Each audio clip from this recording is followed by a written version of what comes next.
What it do, anime crew? Hey man, listen, today I just watched the movie Possessor by Cronenberg's son. I forget which Cronenberg it is, per the request of my friend Isaac. And it was pretty dang good. And the first thing I want to get out of the way right away is I believe this was a 2020 movie, and it strongly reminded me of an anime called Id Invaded that came out that same year. Id Invaded, for those of you who don't know, is a anime series, sci-fi by the director of Fate Zero, All Noah Zero, and I think Re Zero. Really likes zeros. And it's one of those shows that's never really talked about as like being just low key one of the best anime of like the last fucking decade, but it should be in the conversation. It needs to be in the conversation more than it is. Because it's fucking amazing. And basically, the story of It Invaded is you have all these characters who are trying to compartmentalize their personality in various ways in terms of being able to fit into society. So you kind of have this raging psychopath, brooding kind of anime edgelord main character who's trying to totally repress all of his psychopathic urges, which he eventually does give into for the sake of basically becoming a vigilante psychopath hunter himself through this like bizarre sci-fi system that allows you to detach from your normal personality. It's really complicated, but then there's the absolute maniac who's running around drilling holes in everybody's heads, who is sort of the opposite. His entire belief system is tied to being a contrarian and contesting the norm and defying the expectations of society, and basically relentlessly trying to prove to himself that he is an individual with a free will, which ironically sort of strips him of his own. And then there is the girl who was a victim of him drilling a hole in her head, and one of the only survivors, who ends up sort of being the ultimate savior of everything because she sort of allows both her psychopathic nature and her desire to do right by people coexist most effectively, without trying to go all the way to one side or the other. She just kind of goes into literally flow state. It's literally just straight flow state masterclass from her. And it's really good in practice. I super recommend It Invaded, even though I just fucking spoiled everything. But this was a bit of a similar show because the main character arc is about this woman who is being planted in other people's bodies to carry out murders that, you know, various financial backers ask of her to do. So, and the main instance is in the movie is where they are basically trying to take away a bunch of the heirs of this company so that they can have this kid who's super rich take over it, and he's paying them so that he can take it over. But then, of course, they're essentially going to own it because he's going to be paid out to them. They did all the shit for him. He's going to owe them big time, so it's very mutually beneficial for them to get this done. And there's a lot of money involved. But it's this guy who feels, the narrative, as they say, is that he feels like very emasculated by his position, marrying this rich girl, and her dad is like essentially forcing him to work in like a grunt level position at his company, and basically just tries to get one over on him at every possible opportunity, and is absolutely terrible to him. So he has to have like this big moment, and this is all fabricated from her. He has to have this big moment where he's talking about some you can't step on me. I'm a fucking giant.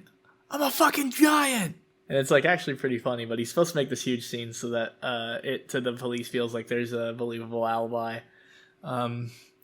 As not alibi, but a rationale as to why this guy went berserk and killed all of these incredibly valuable political targets. But basically, it's something that she can, to some extent, identify with, because he feels extremely emasculated by his position, supposedly. He doesn't actually, necessarily, I don't know. But he feels emasculated isn't necessarily the right word, though there is some weird stuff going on here with that, and like imagery of the female protagonist as the male protagonist, and the male protagonist as the female protagonist, like with a penis and stuff. It's very weird. But it's mostly about the loss of free will and identity, the sort of like ego death, dissolving into a stream of a bunch of other people for the sake of becoming a perfect worker, which is sort of what he's doing at his job at the dad's exploitative company, because he is already a woman. So it's a woman controlling his body as he controls the body of an online avatar, as that avatar looks in a screen and looks through people's information to try to figure out every little last detail about them and how to manipulate them. So it is definitely about, like, as we progress towards this zenith of the like total lack of privacy and advancement of technology that can become extremely invasive, we are getting to a point where we're probably going to have to embrace a more species-wide ego death, at least to a certain extent, because in that sense, she is so many layers detached from who she is at that point. Like, she's a screen inside a screen inside a screen inside a screen. It sort of starts to dissolve who she is in the first place, and she can't really tell anymore. And he's sort of pretty much along that same thing. The company is exploiting him and in many ways detaching him from his own sense of identity and pride, which causes him to lash out at them.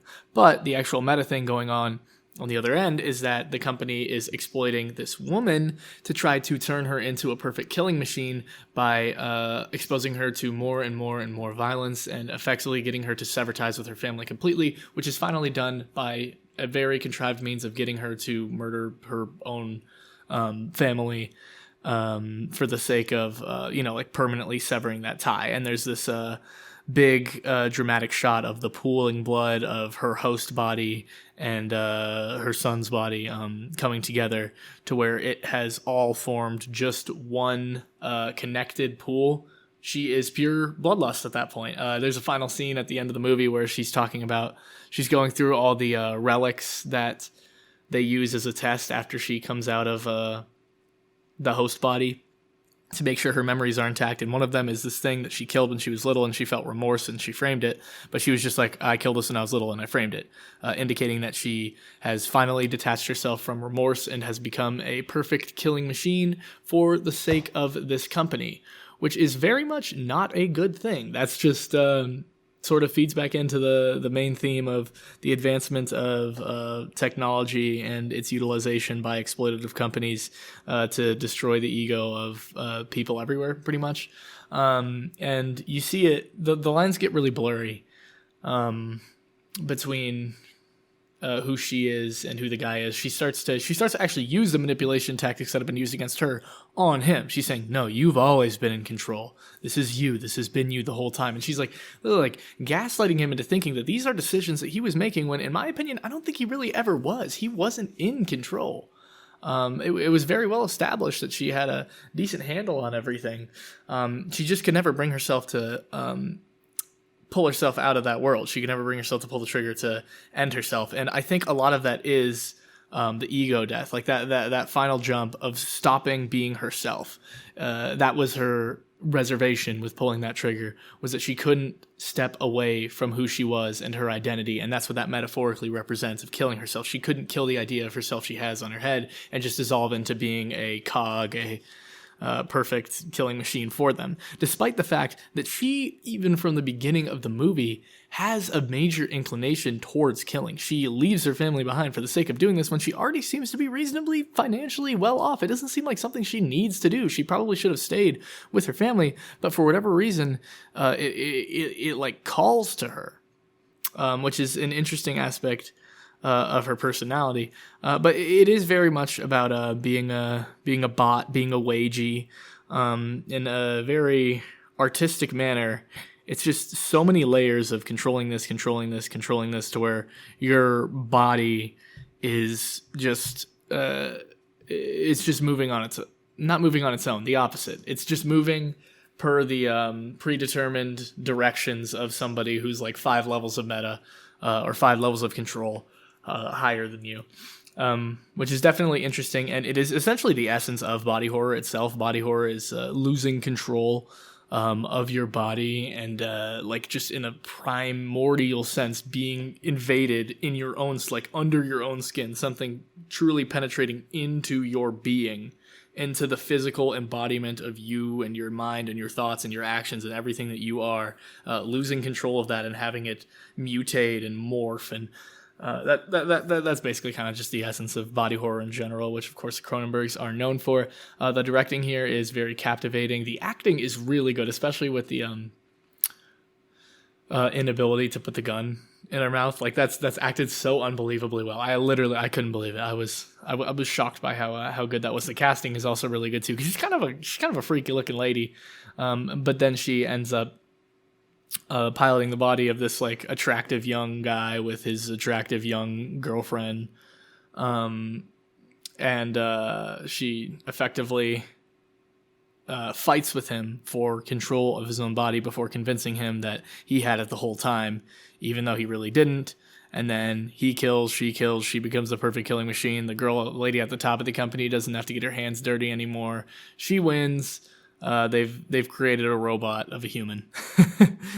They've created somebody who they've finally separated from their sense of self, and they are just a body and not a mind and a body anymore.